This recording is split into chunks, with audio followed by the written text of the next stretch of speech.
আমার শেরপুর জেলায় একজন নারী জেলা প্রশাসক এসেছিলেন। সম্ভবত উনি প্রথম নারী জেলা প্রশাসক বাংলাদেশের মধ্যে, কয়েকজনের মধ্যে উনি হবেন আর কি। তো তখন আমি একটা প্রতিযোগিতার পুরস্কার দিয়েছিলাম ওনার হাত থেকে। তখন থেকে আমার মনে হয়েছিল যে আমি ডিসি হব। তখন জানতাম না যে ডিসি হতে হলে আসলে কি হতে হয়। তারপর আমার আব্বা বলল যে ডিসি হতে হলে আগে ম্যাজিস্ট্রেট হতে হবে।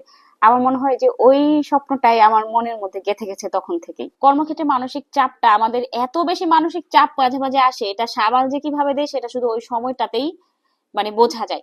তবে আমরা স্ট্রেস ম্যানেজমেন্টটা যার যত ভালো সে তত ভালো এটা মানে সামাল দিতে পারে।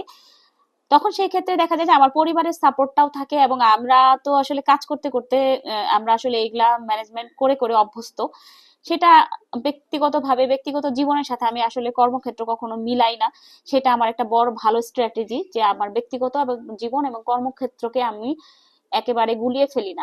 আমি দুইটা জিনিসকে দুইটা জায়গায় রাখি, এবং আমি ওইভাবে ম্যানেজ করার চেষ্টা করি। তবে আপনার এই প্রশ্নটা করেছেন, আমি আরেকটা জিনিস মানে এটার সাথে অ্যাড করতে চাই। মানে আপনি প্রথমে প্রশ্ন করেছিলেন যে সরকার কি করতে পারে আমাদের জন্য। আমাদের জন্য যেটা করতে পারে সরকার, এটা আপনি ওখানে অ্যাড করে দিবেন যে আমাদেরকে যে স্ট্রেস ম্যানেজমেন্টের কিছু কাউন্সেলিং ভিত্তিতে কিছু আমাদের কয়েক মানে মাস পর পর আমাদেরকে এরকম কিছু মানে ছুটি দেয়া, এবং এই কাউন্সেলিং এর জন্য অন্তত হলেও আমাদের ডেডিকেটেড কিছু কাউন্সিলর বা ডক্টরকে রাখা, যারা আমাদেরকে একটা নির্দিষ্ট সময় পর পর, নির্দিষ্ট সময় অন্তর অন্তর অন্তর যার প্রয়োজন নেই তাকেও যেন এই মেন্টাল কাউন্সিলিং, স্ট্রেস ম্যানেজমেন্ট কিভাবে করতে হয় এই সম্পর্কে যেন তারা আমাদেরকে মানে শিক্ষা দিতে পারে আমাদেরকে এই এই জিনিসগুলো। কারণ এটা একটা মেডিকেল সায়েন্সের দিক, কিন্তু স্ট্রেস ম্যানেজমেন্ট কিন্তু এক একজনের এক এক রকম, এবং এটাতে যদি কেউ ভুল পদক্ষেপ নেয় তাহলে কিন্তু এখানে কিন্তু অনেক বড় দুর্ঘটনাও ঘটে যায়। প্রশাসনের নারীদের অবস্থান আমি অবশ্যই সর্বোচ্চ পর্যায়ে মানে দেখতে চাইবো।